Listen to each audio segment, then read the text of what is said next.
Her husband abandoned her in the worst drought. Years later, she builds a $1 million empire.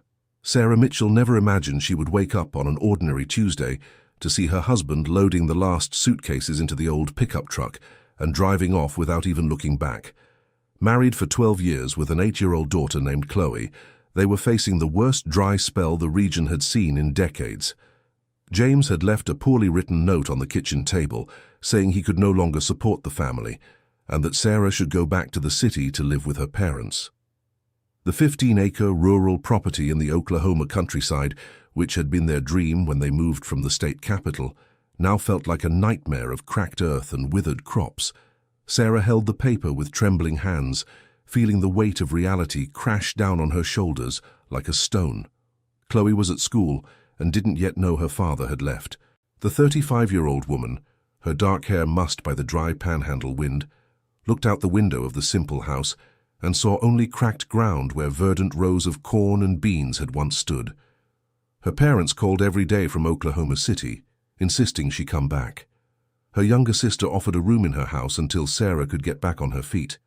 But something inside her, a stubbornness she had inherited from her paternal grandmother, refused to give up on the land she had learned to love. That first night alone, after putting Chloe to bed without mentioning her father's departure, Sarah sat on the porch floor and cried until she had no tears left. The starry panhandle sky, which once brought her peace, now seemed to mock her pain. She had only $100 in her wallet, some savings in the bank that wouldn't last more than 2 months, and a mortgaged property the bank was already threatening to take. The next morning, Chloe woke up asking about her father. Sarah felt her heart tighten as she explained that Daddy had gone on a business trip and would be back soon. The lie burned in her throat, but she couldn't find the words to explain abandonment to an 8-year-old. The first 2 weeks were the hardest. Sarah sold the television, the living room sofa, and some appliances to buy food. Chloe started asking harder questions about when her father would come back, and with each passing day, it became clearer that the child was beginning to suspect something was wrong. Mrs. Martha, a 62-year-old neighbor who lived 3 miles away, showed up one afternoon with a plate of food and an offer to help. The elderly woman, widowed for 5 years, had raised 7 children on her own and recognized the despair in Sarah's eyes. "Honey, I know what you're going through," she said, sitting down at the simple kitchen table. "When my George left, the boys were little, and I thought about giving up more times than I can count." Sarah held back tears in front of the neighbor, but her defenses were too fragile. Mrs. Martha began visiting regularly, bringing food and offering to watch Chloe when needed. The first month passed like a hazy nightmare. Sarah woke before sunrise and walked the property, trying to find something, anything that could be saved or put to use. The plants were all dead. The main well had completely dried up, and even the chickens that remained seemed too discouraged to lay eggs. It was during one of those morning walks, when despair had already settled into a kind of emotional numbness, that Sarah discovered something that would change her life forever. In the farthest corner of the property, hidden behind a pile of rocks and dry brush, there was a small artesian well she had completely forgotten about. Her father-in-law had dug that well decades ago, but when they managed to drill the larger well near the house, it had been abandoned. Sarah cleared the branches and stones that covered the opening and lowered a makeshift bucket with an old rope. When the bucket returned to the surface, it was full of clean, fresh water. That night, after putting Chloe to bed, Sarah sat at the kitchen table and did the math on an old piece of paper. With that water, she could plant a small garden near the forgotten well. It wouldn't be much, but it would be a start. Dear listener, if you're enjoying the story, go ahead and leave a like and especially subscribe to the channel. It really helps us who are just starting out. Now, continuing. Sarah invested her last $50 in tomato, lettuce, cilantro, and bell pepper seeds in the neighboring town. The seller, seeing her situation, offered a discount and a few extra seeds as a bonus. She went home with a bag of seeds and a renewed determination she hadn't felt in weeks. Working in the small garden became her therapy. Every day, after taking Chloe to school by bike, Sarah spent hours caring for the plants. She had studied business administration in college and worked in an office before getting married, but she had never planted anything beyond a few flowers in the backyard. To her surprise, she discovered she had a natural intuition for farming. She carefully watched how each plant responded to the amount of water, the sun, and the type of soil. She started taking notes in an old notebook, recording what worked and what didn't. The first seedlings sprouted after 2 weeks, tiny green leaves that seemed like miracles amid the desolation. Chloe was delighted with the little plants and started helping her mother after school, carrying water and pulling weeds.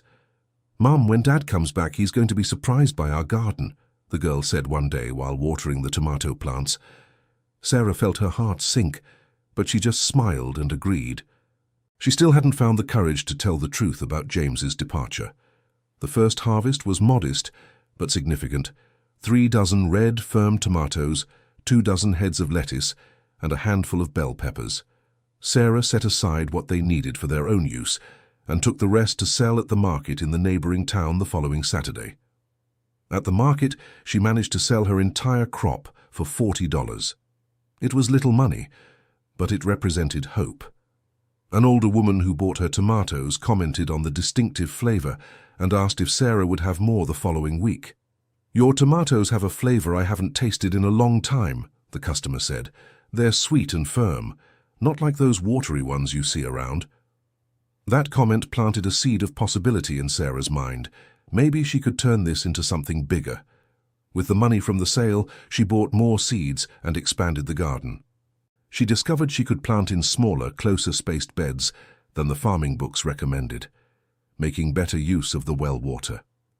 She began experimenting with different types of plants, observing which ones adapted best to the region's dry climate.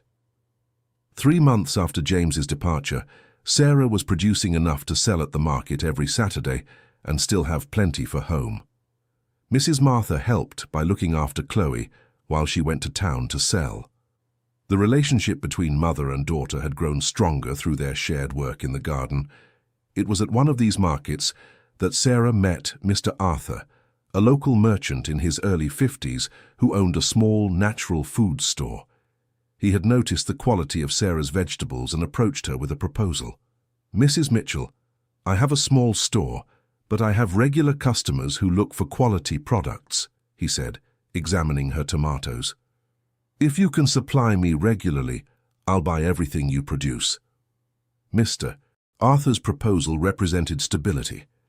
Instead of depending on unpredictable sales at the market, Sarah would have a guaranteed buyer. They agreed on a fair price, and she committed to supplying produce every week. With a more steady income, Sarah was able to pay off some overdue bills and even make small improvements to the garden's irrigation system. She had learned about drip irrigation from talking with other growers at the market and decided to put together a simple system using punctured plastic bottles. However, the first setback came when a pest attacked her tomato plants. Sarah lost almost half of the week's yield and couldn't fulfill Mr. Arthur's order. She was desperate, thinking she would lose the only regular customer she had. To her surprise, Mr. Arthur was understanding and even offered to help. "Sarah, that's just part of farming," he said. "My brother is a retired agronomist. If you'd like, I can ask him to take a look at your property." Dr. Robert Henderson, Mr. Arthur's brother, was a 65-year-old man who had spent his whole life working with sustainable agriculture. When he visited Sarah's property, he was impressed with what she had managed to do on her own. "You have a natural talent for this," he said, examining the plants, "but I can teach you some techniques that will triple your production using the same amount of space." Dr. Robert taught Sarah about crop rotation, composting, natural pest control, and advanced irrigation techniques. He came once a week, always on Sunday afternoons, and turned Sarah's small garden into a much more efficient operation. With the new techniques, Sarah's production doubled within 2 months. She was able to expand into other types of vegetables and even start a small production of fresh herbs that were a hit at Mr. Arthur's store. Chloe, who was now 9 years old, had become a true little assistant. The girl learned to identify pests, start seedlings, and even calculate the amount of water needed for each garden bed. Working together had created a special bond between mother and daughter. "Mommy, I don't think I need to keep waiting for Daddy to come back," Chloe said one day as they were picking bell peppers together. "We're fine just the way we are, aren't we?" Sarah felt a mixture of relief and sadness as she realized her daughter had matured and accepted the new reality. That night she finally found the courage to explain that James wouldn't be coming back, at least not anytime soon.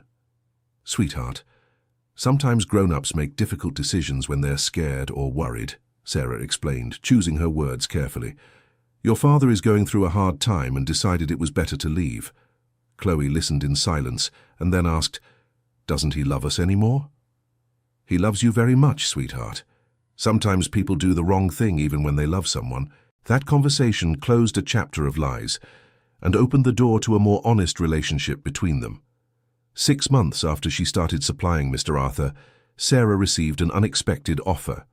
The manager of a regional supermarket had heard about the quality of her produce and wanted to make a contract for exclusive organic vegetable supply. "Sarah, we're putting together an organic produce section, and we'd like you to be our main supplier," the manager said during a meeting at the store. It would be a monthly contract with regular orders. The offer was tempting, but it represented an enormous challenge. Sarah would need to triple her current production to meet the supermarket's demand. That would require investment in equipment, more cultivated land, and possibly hired help. Mrs. Martha, who had become a confidant and advisor, encouraged her to take on the challenge. "Girl, you've already proven you can do things nobody ever imagined," said the neighbor. "This isn't the time to be afraid of growing." Sarah decided to accept the proposal, but first she needed to sort out the financing issue. She went to the bank to try to get a loan to expand production, but the response was discouraging. "Mrs. Mitchell, without sufficient collateral and given the property's history of default, we can't approve the loan," said the bank manager. The situation got even more complicated when a new wave of drought threatened the region. The small artesian well that had been her saving grace began to show signs that the water level was dropping. Desperate, Sarah sought out private investors. That's how she met Charles Sterling, a businessman from the city who showed interest in her business. However, the terms he offered were clearly abusive. "I would invest in your operation, but I'd need 60% of the company," Charles said during a meeting at the property. "It's a risky investment, you understand." Sarah realized he was trying to take advantage of her vulnerability. Even though she desperately needed the money, she had the courage to refuse. "Mr. Sterling, thank you for the offer, but I'm going to look for other alternatives," she said, maintaining her dignity. That decision cost her sleepless nights and a lot of anguish, but Sarah knew she couldn't hand over control of her work for so little. Dear listener, if you're enjoying the story, go ahead and leave a like and, most importantly, subscribe to the channel. It really helps us who are just starting out. Now, continuing. The solution came through Dr. Robert Henderson, who suggested that Sarah reach out to the Farmers United Cooperative in the region. The cooperative offered access to financing with low interest rates, cheaper supplies, and broader sales channels. "Sarah, the cooperative was created precisely for situations like yours," Dr. Robert explained. "Small farmers who have potential but need support to grow." The meeting at the cooperative's headquarters was a turning point. Sarah presented her production history, her innovative techniques, and her expansion plans. The directors were impressed by her practical knowledge and her dedication. "Mrs. Mitchell, we rarely see someone with so little formal experience achieve such good results," said the president of the cooperative. "We want to support you." Through the cooperative, Sarah gained access to a loan with subsidized interest, discounts on equipment and seed purchases, and even had the opportunity to take rural management courses. With the investment, she was able to drill a new well, install a modern irrigation system, and expand her cultivated area to 5 acres. Production increased dramatically, and she was able to fulfill the contract with the supermarket. But growth brought new challenges. Sarah had to learn about inventory management, quality control, and logistics. She hired 2 local workers to help with the heavy labor, but soon discovered that managing people was more complex than she had imagined. One of the workers, Silas, was hard-working and reliable, but the other, Travis, constantly showed up late and sometimes came to work drunk. Sarah had to fire him, which created conflict in the small local community. "You fired Travis because you think you're better than us now," his wife said, confronting Sarah at the farmer's market. Forgot where you came from. That kind of criticism cut deep for Sarah.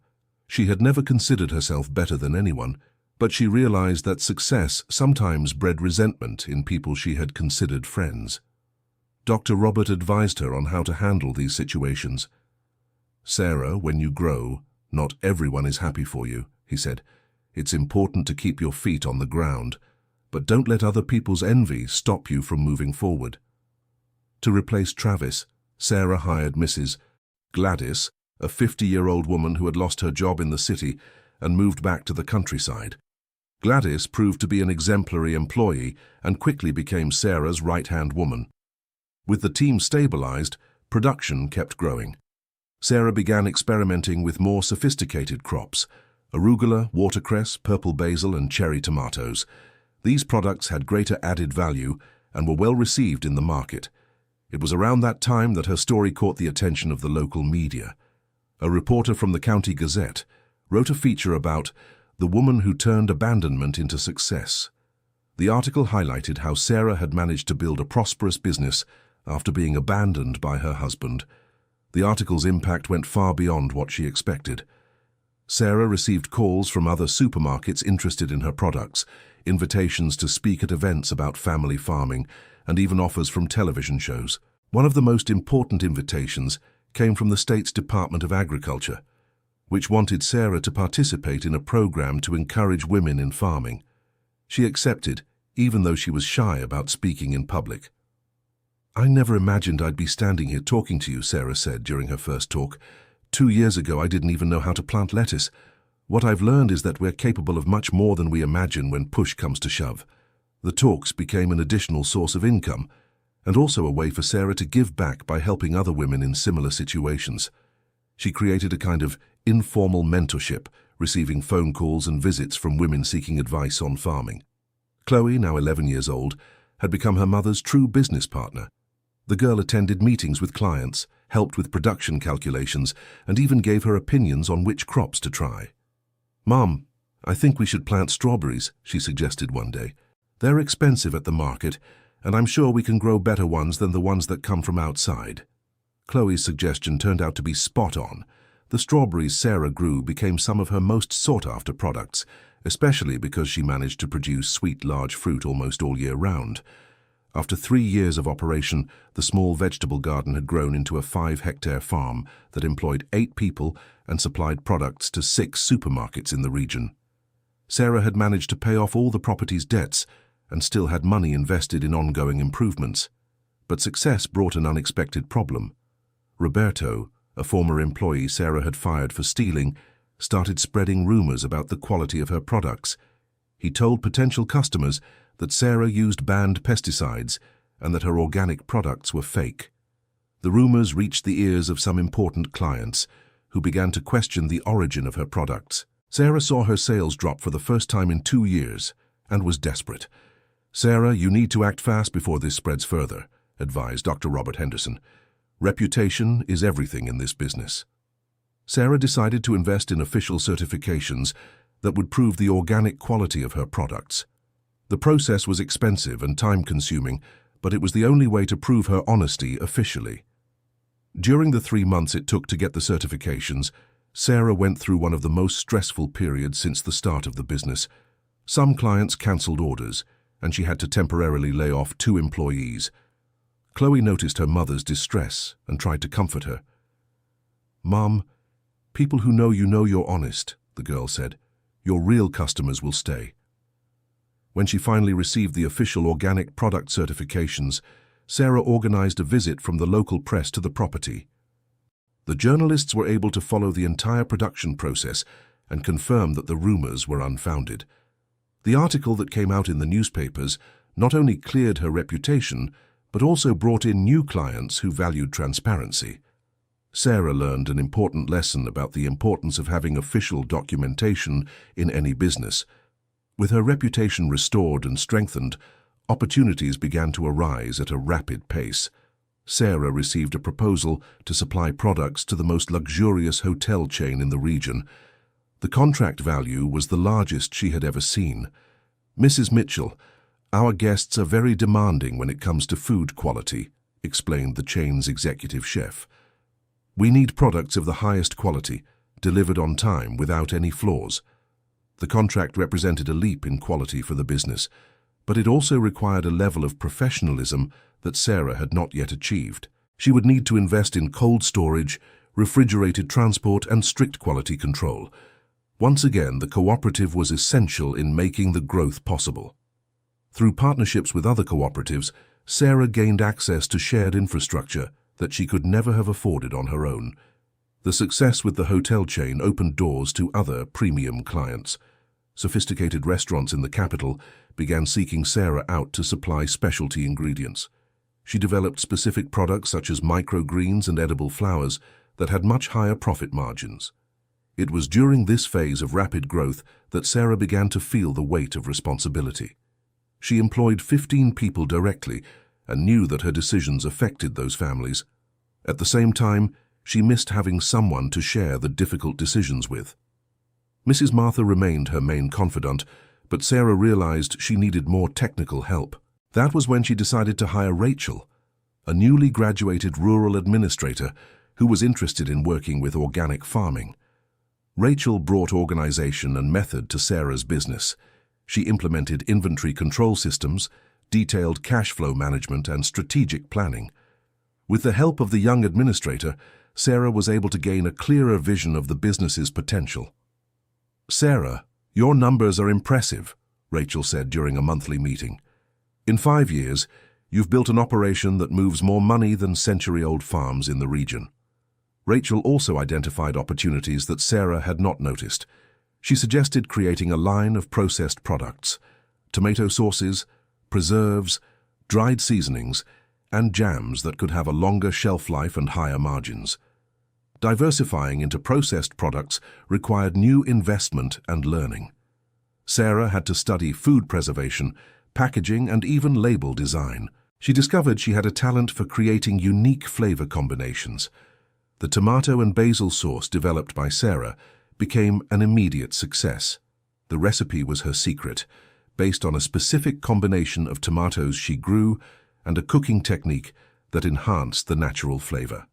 Chloe, now 13 years old and showing interest in pursuing a career in the field, suggested creating a YouTube channel to showcase recipes using the farm's products. "Mum, everyone is using the internet to sell," she argued. "We could show people how to make delicious dishes with our products." The YouTube channel was another success. Sarah's recipes, always simple but flavorful, won over thousands of followers. The channel became a powerful marketing tool that helped promote the brand across the entire country. After 7 years of operation, Sarah's small farm had grown into a business generating over $1 million a year. She employed 25 people, supplied dozens of clients across 3 states, and had a nationally recognized brand. The growth allowed Sarah to fulfill a long-time dream, creating an organic farming school on the property. She wanted to teach her techniques to other people going through hardships similar to the ones she had faced. "I was lucky to find people who helped me," Sarah explained at the school's opening. "Now I want to give back by teaching what I learned." The school received support from the state government and international organizations interested in sustainable agriculture. Sarah became a national reference in family farming and started receiving invitations to speak in other countries. But it was during one of these international trips that Sarah received an offer that left her torn. An agribusiness multinational offered to buy her company for an amount she had never imagined, $20 million. "Mrs. Mitchell, with that amount you could retire and live comfortably for the rest of your life," said the multinational's representative. "We would keep the operation and the brand." The offer sparked intense discussions between Sarah and Chloe, who was now 16 and actively involved in the company's decisions. The young woman had chosen to study agricultural engineering and dreamed of modernizing the farm even further. "Mum, if we sell now, we'll lose control of everything we've built," Chloe argued. "This company is our story." Rachel also advised against the sale, showing growth projections indicating the company could be worth much more in a few years. After weeks of reflection, Sarah decided to turn down the offer. She realized that the money, no matter how tempting, wouldn't make up for the loss of control over what had become her passion. With the decision to keep the company, Sarah needed to plan the next level of growth. She decided to expand into the international market, starting with neighboring countries that had growing demand for American organic products. The international expansion brought entirely new challenges. Sarah had to learn about international regulations, export logistics, and cultural differences in food preferences. Dear listener, if you're enjoying the story, go ahead and leave a like and, most importantly, subscribe to the channel. It helps us a lot, since we're just getting started. Now continuing, the first international contract was with a Canadian supermarket chain. Sarah discovered that her tomatoes were of superior quality to local products and secured premium prices. The success in Canada opened doors to Mexico and the United Kingdom. Within a few years, exports accounted for 40% of the company's revenue. Sarah had become one of the largest exporters of organic products in the South, something that seemed impossible when she was crying in that dry field years ago. Chloe graduated at the top of her class in agricultural engineering and returned to work at the family business. She brought knowledge of precision agriculture, drone monitoring, and innovative cultivation techniques. "Mum, we can triple our productivity using sensors to monitor soil moisture and nutrients," Chloe explained during a presentation. "Technology is changing agriculture." Together, mother and daughter implemented one of the most advanced organic farming systems in the country. The property became a study center for universities and an international reference in sustainability. Sarah's success inspired hundreds of women in the region. Mrs. Martha, who had been her first supporter, took pride in telling everyone that she had helped Sarah from the very beginning. "I knew that girl had the strength to make it," she would say with satisfaction. "She just needed a chance to show what she was capable of." With the company established and Chloe gradually taking on more responsibilities, Sarah began to think about expanding her social work. She created a foundation to support women in vulnerable situations, offering microcredit and agricultural training. The foundation helped more than 200 women start their own farming businesses. Sarah felt that this was the most rewarding part of all her success, being able to multiply opportunities for other people. It was during a foundation awards ceremony that Sarah received a visit that left her completely shocked. James, her ex-husband, showed up at the property after nearly 10 years of absence. He was visibly aged, thin, and wearing simple clothes. Sarah found him standing at the entrance of the property, staring with an expression of disbelief at the transformation of the place. "Sarah, he began, but the words seemed to slip away from him. "I found out about your success through the newspapers. I wanted to come in person to—" "For what, James?" interrupted Sarah, feeling a mixture of old anger and pity for his condition. "To apologize, and to see if you can give me a chance to work here." Sarah remained silent for a long moment, processing the surreal situation of having the man who had abandoned her at the worst time of her life asking for a job at the company she had built. Chloe, who was working nearby, came over to them. She looked coldly at the father who had abandoned her when she was a child. "You have the nerve to show up here after 10 years, she said, with a firmness that impressed Sarah. "You weren't missed at all." James tried to approach his daughter, but she took a step back. "Chloe, I know I made a terrible mistake," he said, with tears in his eyes. "I was young. I was desperate. I didn't know what to do. "You were a coward," replied Chloe without pity. "My mother was the same age as you, and she didn't run away. She stayed and fought." Sarah watched the interaction between father and daughter, feeling proud of the strength and maturity Chloe was showing. At the same time, seeing James in such a deplorable state, she felt a complex mix of emotions. "James, why did you come back after so long?" asked Sarah. He took a deep breath before answering. "Because I ruined my whole life after I left here. I tried to start over in Houston, but I never managed to get back on my feet. I lost several jobs, got into debt, and in the last few years I've been living practically on the streets." Sarah felt her heart ache, not from romance or longing, but from human compassion for someone in such a difficult situation. "I always followed news about you from afar," continued James. "I saw the stories in the newspapers, the awards you won. I knew I had lost the chance to watch Chloe grow up and to stand by the most incredible woman I've ever known." "If you knew that, why didn't you come back sooner?" asked Sarah. "Because I was ashamed, because I knew I didn't deserve forgiveness. But now I'm desperate and I thought maybe you could take advantage of our success," finished Chloe, still with a harsh tone.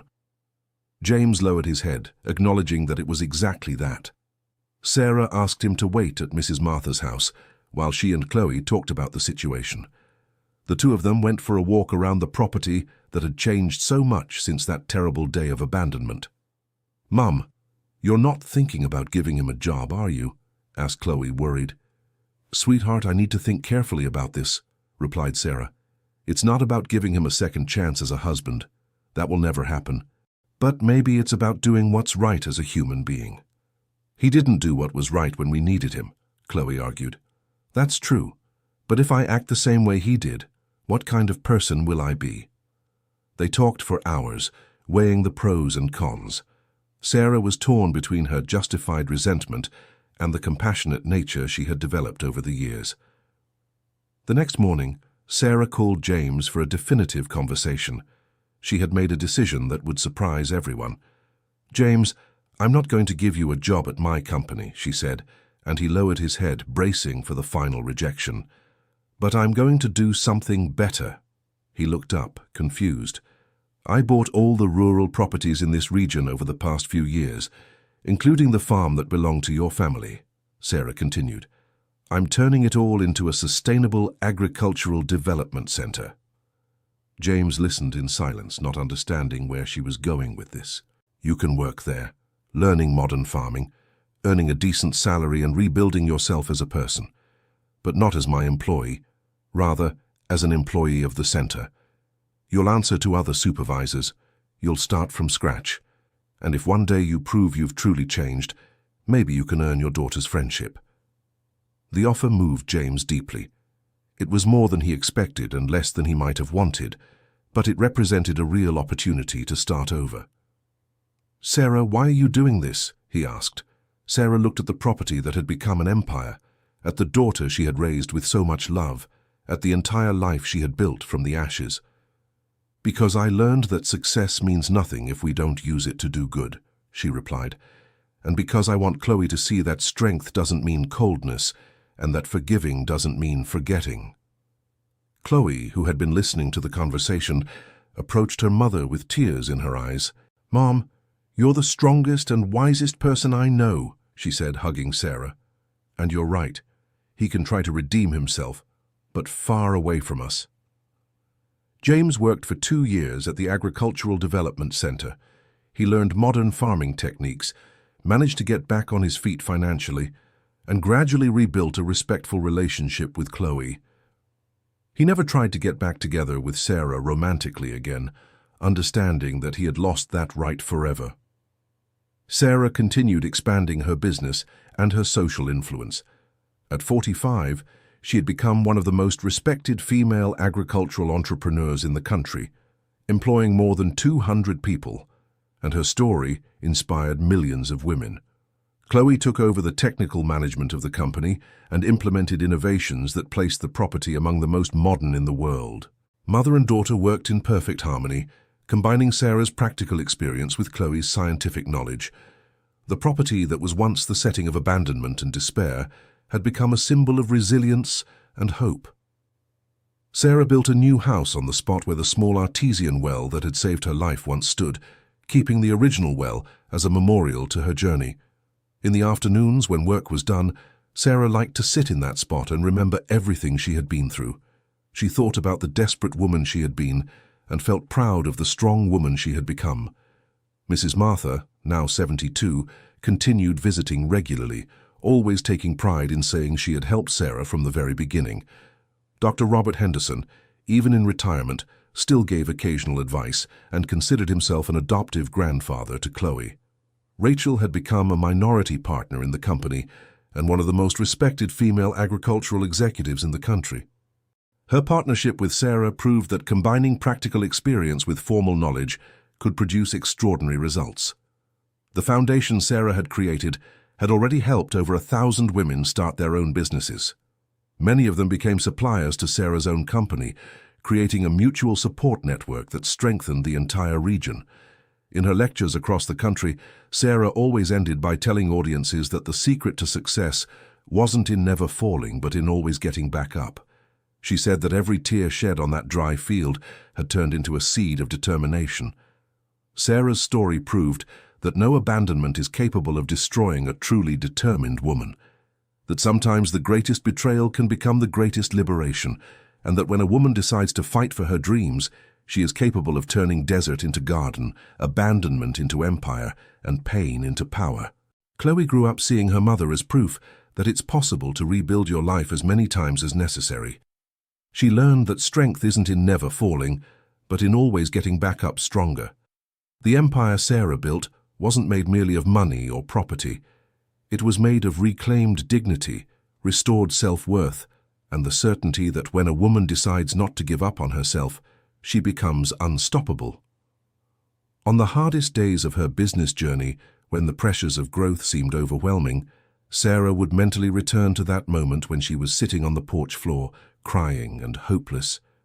She remembered the woman she once was and felt proud of the woman she had become. The rural property that had almost been taken by the bank had become a complex of over 200 hectares that included organic crops, a research center, an agricultural school, a food processing facility, and a farm stay that received visitors from around the world interested in learning about the sustainable techniques Sarah had developed. The Sarah's Harvest brand became synonymous with quality and sustainability across the country. The products were sold in premium supermarkets in all major Brazilian cities and exported to 15 countries. The company's annual revenue had surpassed $50 million. But for Sarah, the greatest success wasn't in the financial numbers. It was in the fact that she had created a business model that proved it was possible to thrive while respecting nature and valuing people. Her company was known for above-average wages, the benefits offered to employees, and its environmental commitment. Chloe, now 25 and holding a master's degree in agronomic engineering, had become a national reference in precision agriculture. She developed techniques that made it possible to produce more using less water and land, always maintaining the organic principles that were the family trademark. The relationship between mother and daughter had become a perfect partnership. Sarah handled the overall strategy and external relations, while Chloe managed production and research. Together they formed an unbeatable duo that inspired other farming families. Sarah's story had been turned into a book, a documentary, and even a soap opera. She received hundreds of letters from women going through similar hardships who found inspiration in her journey. Every letter was personally answered by Sarah, who made a point of offering words of encouragement. In one of those letters, a young single mother from Arkansas wrote, "Mrs. Sarah, my husband left me with 3 small children and a huge debt. I read your story every day to find the strength to keep going. You proved to me that it's possible to rise from rock bottom." Sarah replied, "Dear, rock bottom may be the darkest place, but it's also where we find a strength we never knew we had. Your victory is closer than you think. Don't give up."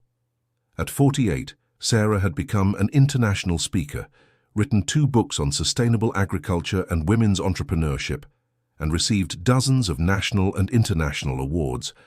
But she continued living in the same region where it all began, faithful to her roots. James, after 4 years working at the development center, had managed to completely rebuild himself. He rented a small house in the neighboring town, maintained a respectful relationship with Chloe, and never again tried to get romantically close to Sarah.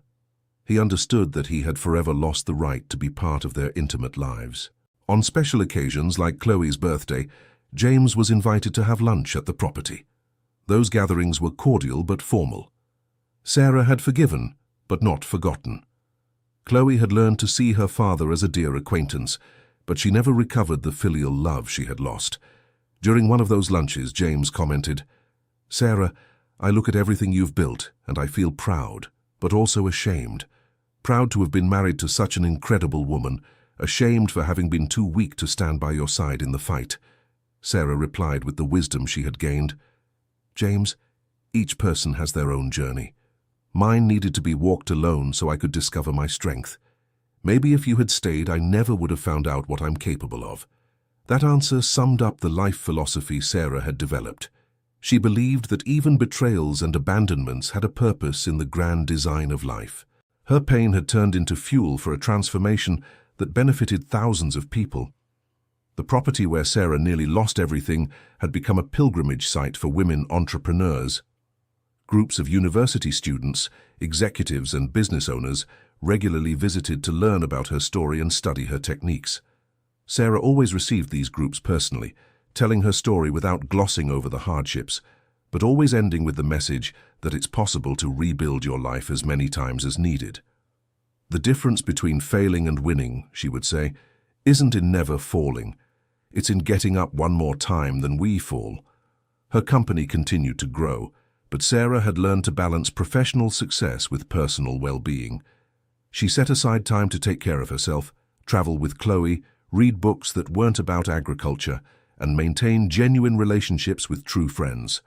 Mrs. Martha remained her main confidant.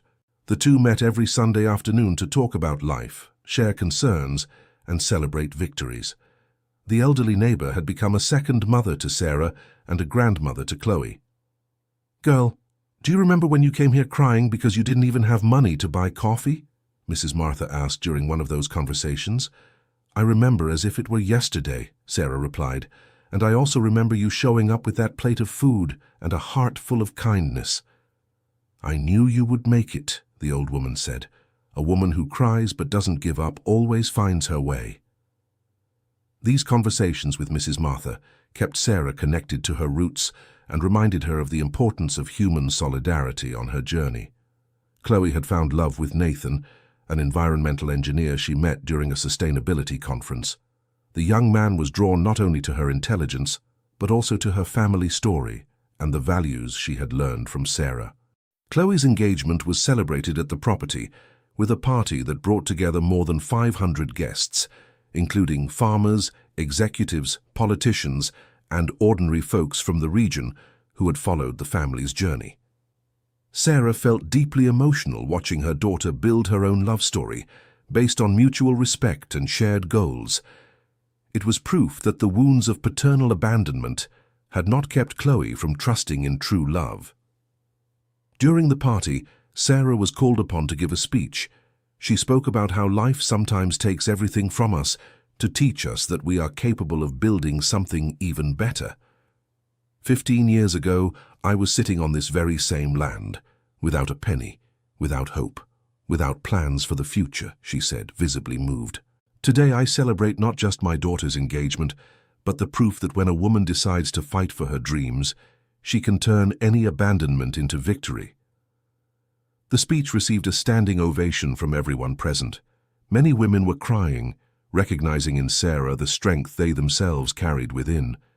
After the party, Sarah and Chloe walked together to the site of the old artesian well. There, under the stars that had witnessed so much suffering and so much joy, they talked about the future.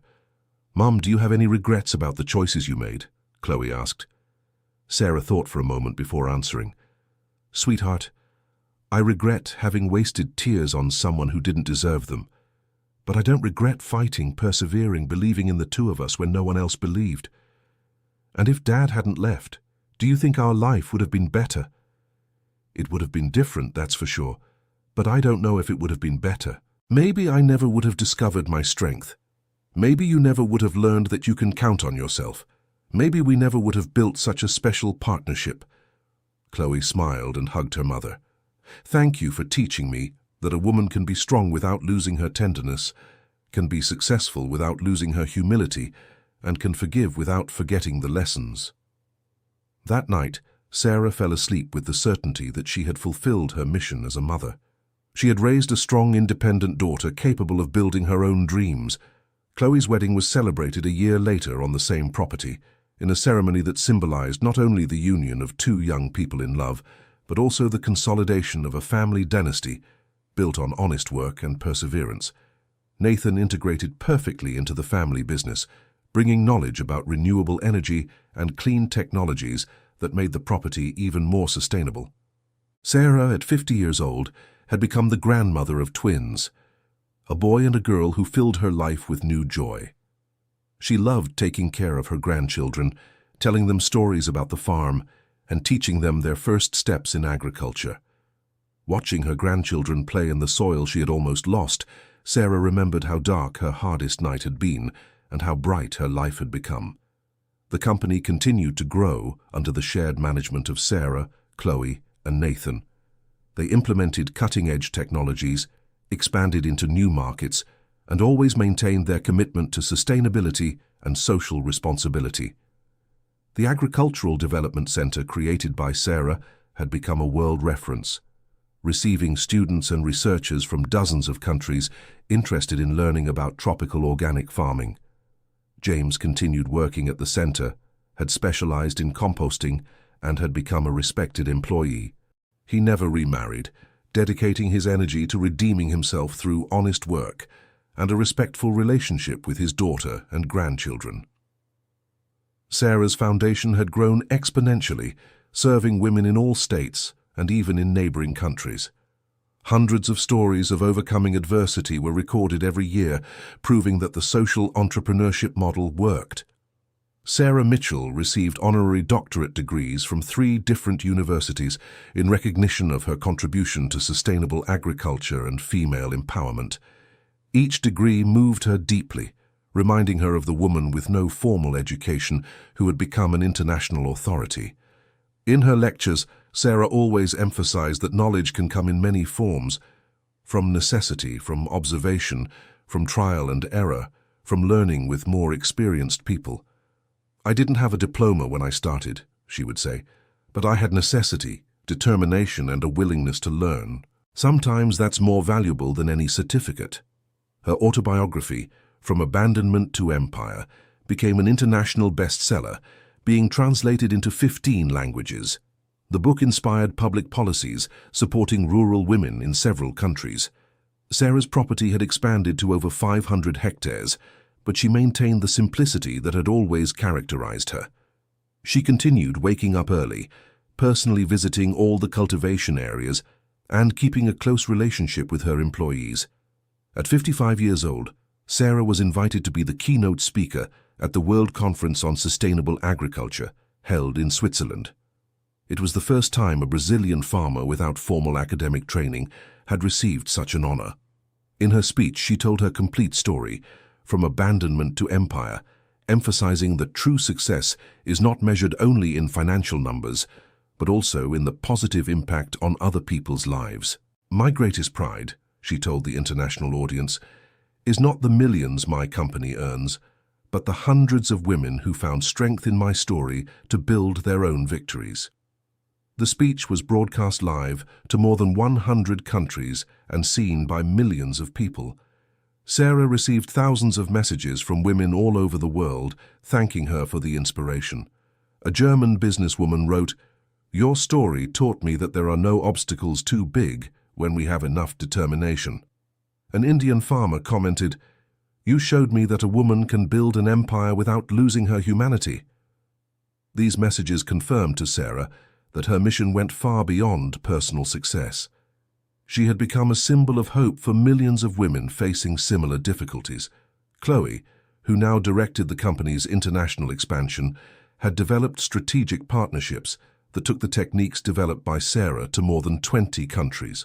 The Sarah's Harvest methodology was being implemented in rural development projects in Africa, Asia, and Latin America. The company's social impact had become just as important as its commercial success. Sarah always said that a prosperous company that doesn't contribute to improving the world is just a selfish business. At 60 years old, Sarah made a decision that surprised everyone. She donated 50% of her company's shares to the foundation, ensuring that the social work would have permanent resources to continue helping women in need. "Money is just a tool," she explained. "If I can use this tool to multiply opportunities for other women, then I've found the true meaning of wealth."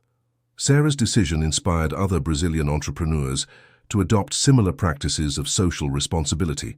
She had created a movement that went far beyond her individual company. Mrs. Martha, now 82 years old, continued to be Sarah's closest confidant. The friendship between them had withstood all the transformations and remained a source of wisdom and mutual affection.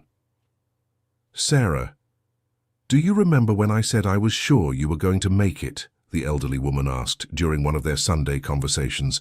"I remember, Mrs. Martha. You were the first person to believe in me when even I didn't believe in myself.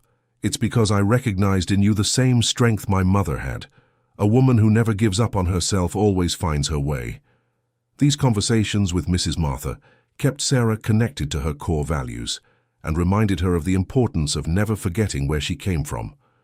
Sarah's grandchildren, now teenagers, had grown up hearing their grandmother's stories and had developed a deep respect for hard work and perseverance. They spent their vacations on the property, learning about agriculture and absorbing family values. The grandson, interested in technology, developed apps to optimize the management of organic production. The granddaughter, passionate about biology, wanted to study the development of drought-resistant seeds. Sarah felt deep pride seeing that the third generation carried both the entrepreneurial spirit and the social awareness that had become the family's hallmark.